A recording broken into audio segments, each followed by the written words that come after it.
Glass shattered. Armed men in black stormed our living room, rifles aimed at my 72-year-old dad. Hard of hearing, face slammed into the floor, bleeding beside his cane. "He's a veteran!" I screamed, holding up his photo in uniform. But what happened next will shock even those who thought they'd seen everything.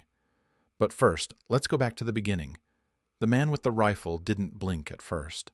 His face, smeared with camouflage paint and set like concrete, stayed still. But something shifted. Just a flicker behind the eyes. Maybe it was the word earned. Maybe it was the photo I held out, trembling between my fingers. Or maybe it was the blood on my father's temple, mingling with the shattered glass like some grotesque ink.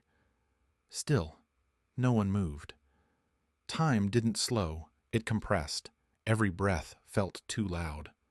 My father groaned softly, face mashed into the carpet. One of the soldiers had a boot planted near his shoulder, pinning him there, like the body of a man who'd already been buried once but hadn't stayed down. The leader, if you could call him that, was built like a linebacker, all bulk and impatience. He finally motioned with his rifle toward me. "Step back, ma'am. Now." But I didn't. I took a step forward. "Look at the photo." My voice cracked. Not with fear, something worse, something heavier. "This man served before you were born. He was at Kafji. His unit pulled civilians out while under fire. He's not a threat. He can't even walk without—" I motioned toward the cane, lying sideways on the rug, its handle cracked. "He doesn't hear well. You threw a flashbang." Silence. The youngest one, dark-skinned, wide-eyed, maybe fresh out of Fort Benning, glanced toward the album I still held. His grip on the rifle shifted. He looked at my dad, then at me, then at the photo again. I could see it, his brain catching up to his orders. He didn't speak, but his mouth tightened. Something human leaked through. The one with the boot on my father's back finally lifted it, just a few inches, just enough for my dad to groan again and try to roll. His face was scraped raw, red and gray from rug burn and age. The tattoo on his forearm, eagle, globe, and anchor, was smeared with blood, but visible now. "I said back off," the leader repeated, but this time it was thinner, less sure. "You need to know who you're laying in the dirt," I said, "before you start kicking down doors like you're God's hammer." The photo in my hand curled from the humidity in the air, edges lifting like wings. My grip tightened. I remembered helping my dad put that album together after his stroke, when he couldn't hold a pen long enough to label the pictures. He made me write the names: Hollister, Evans, Tate, Warden. He made me spell honor in all caps on the front page. I held it out again. "Take it." No one moved, but then, finally, the youngest stepped forward, slowly, like approaching a wild animal. He took the photo from me, eyes not leaving mine. He looked at it. His lips moved as he read the name stitched into the uniform. Then he looked back at the old man on the floor. "Staff Sergeant Richard Vance," I said. "3rd Marine Division, honorably discharged, Silver Star." The room began to exhale. The leader muttered into his radio. I caught the words "stand down" and "false intel." Just like that. False intel. And that was supposed to make it okay. They started backing out, but I was already at my father's side, lifting his shoulder off the glass. His eyes were dazed, blinking slow. He didn't know yet what had happened. He just knew pain. He whispered something, barely audible. "Fire?" "No," I said, holding his hand. "Just smoke." One of the men paused at the door. The young one. He tried to hand back the photo, but I shook my head. "Keep it," I said. "Remember who he is." He hesitated, then nodded once. Then they were gone. The only sound left was the slow drip of coffee, still running from the pot, and my father's rasping breath. And the silence they left behind wasn't just quiet. It was indictment. The room was still as a photograph, stilled not by peace, but by the aftermath of a mistake too heavy for words. The weight of it hung in the air like cordite. Dust swirled in the morning light, particles illuminated like ghosts, disturbed by the chaos, and now floating in judgment. The soldier in black, just a kid really, lowered his eyes. Not the rifle, not the posture, just his eyes. It was enough. His armor might have hidden his body, but nothing could shield the way his gaze faltered. My knees hit the floor beside my father with a thud that rang louder than the earlier barked orders. His skin was papery under my fingers, cold with shock, and streaked with dust and blood. But it was his eyes that undid me, wide, unfocused, looking somewhere else, somewhere not here. "Dad?" My voice cracked in my throat. "Can you hear me?" Nothing. He wasn't unconscious. His chest moved, shallow, fast, but his mind wasn't in our living room anymore. It was in the dirt of some foreign desert, surrounded by smoke, metal, screams. I knew that look.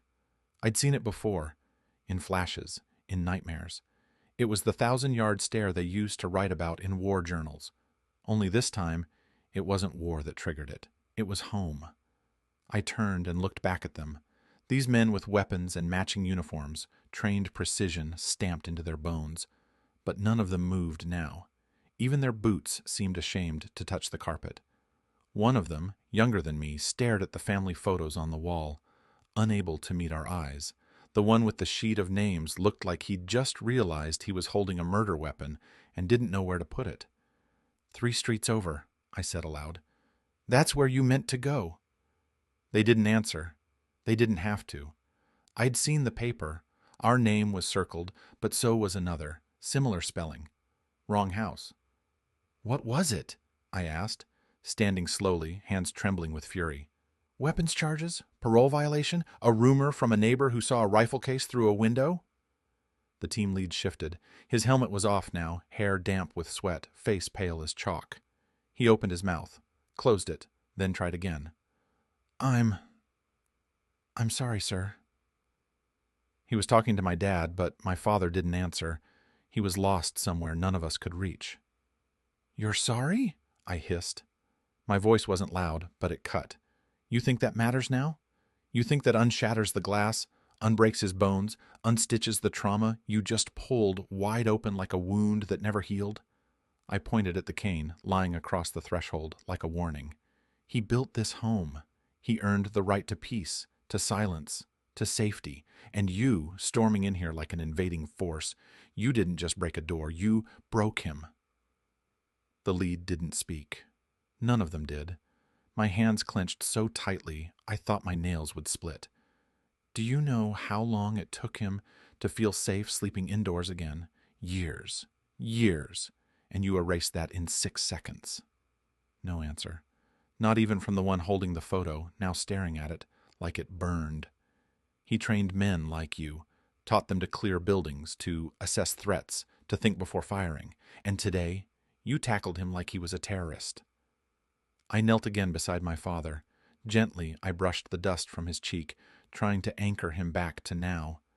"Dad," I whispered, "it's over. It's just us. You're safe." His eyes flickered, but didn't focus. Behind me, I heard gear shifting, the kind of uncomfortable movement that comes not from orders, but from guilt. The lead finally spoke, his voice so low I almost missed it. We'll send someone. A medic." I turned slowly. "Don't bother. You already took what matters." And they knew it. Every single one of them, because in that moment, they didn't see a suspect, or even a soldier. They saw what was left of one. The envelope was thin, no return address, just my name scrawled in block letters, delivered by hand to our mailbox 2 weeks after the raid. The city sent their legal representative a day later, all nervous smiles and rehearsed contrition. I remember the way he avoided my eyes when he slid the check across the table, like he knew it was a bribe, not a gesture. But money doesn't mend what's been broken at the soul level. My dad didn't need another apology. He needed to not be afraid of his own front door. I sat in the kitchen that night, the same place where it started, the scent of scorched coffee, still clinging to the counter like a memory. I opened my laptop, the cursor blinking against a blank screen. I didn't know what I was writing until the words started pouring out, raw and burning. My father is a veteran. 22 years, 3 tours, 2 Bronze Stars, 1 back held together by metal and memory. He came home expecting peace. Instead, this week, a government he once protected treated him like an enemy. Rifles at his back, his face in broken glass. Not a knock, not a question, just force. I want to ask, what are we protecting if we forget who built the walls we live behind? My dad served this country so kids with rifles wouldn't have to fight on U.S. soil. Today, those same rifles were aimed at his head. If this is how we treat our heroes, who are we becoming? I didn't expect what came next. The local paper printed it. I thought that would be the end of it. But the internet doesn't work that way.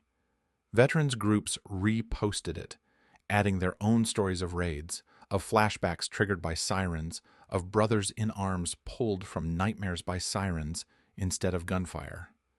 Then came the calls from reporters, from advocacy groups, even a podcast out of D.C. that read the entire letter aloud, voice trembling. Within a week, it hit national news. Cable segments ran side by side with a grainy photo of my dad in uniform, the same one I'd held up during the raid. Someone dug up our security cam footage. It wasn't graphic, but you could see enough. A confused old man, a rifle, blood on the tile, a cane kicked aside like debris. Then came the call from the senator's office. Then the governor. Meetings were set. I went, not because I wanted to be there, but because I had to be.